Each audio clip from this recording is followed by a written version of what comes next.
Tribuners, kita beralih ke berita selanjutnya. Media Inggris mengungkap 89 tentara tewas karena kecerobohan mereka menggunakan ponsel.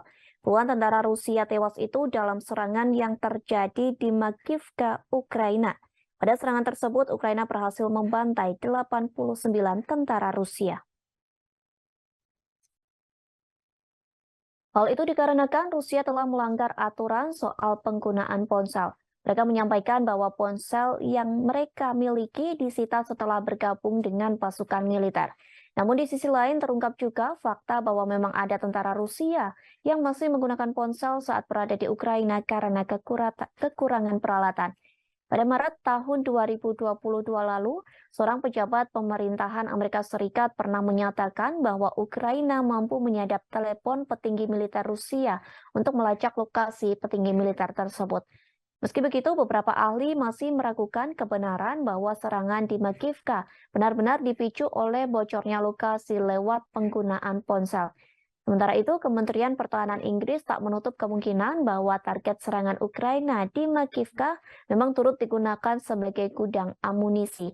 Organisasi riset kebijakan asal Amerika Serikat, yakni The Institute for the Study of War atau ISW, menganggap klarifikasi petinggi militer Rusia soal penggunaan ponsel hanya sebagai alasan besarnya korban jiwa sebagai kebohongan.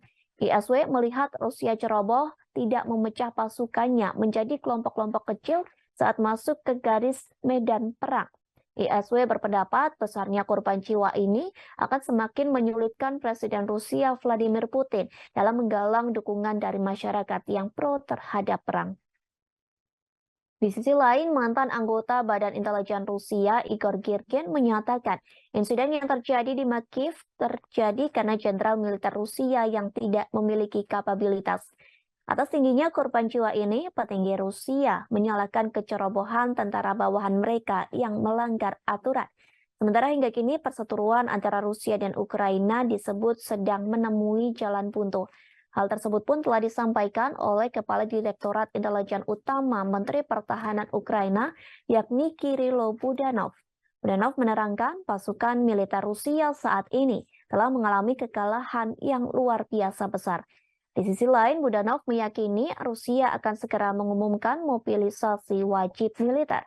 Sementara itu, Budanov menjelaskan bahwa pasukan militer Ukraina juga mengalami kekurangan sumber daya. Oleh sebab itu, kini Rusia dan Ukraina sama-sama tidak bisa melawan satu sama lain. Budanov turut menampik adanya pergerakan pasukan militer Rusia yang dirumorkan ingin kembali mengincar merebut Kiev.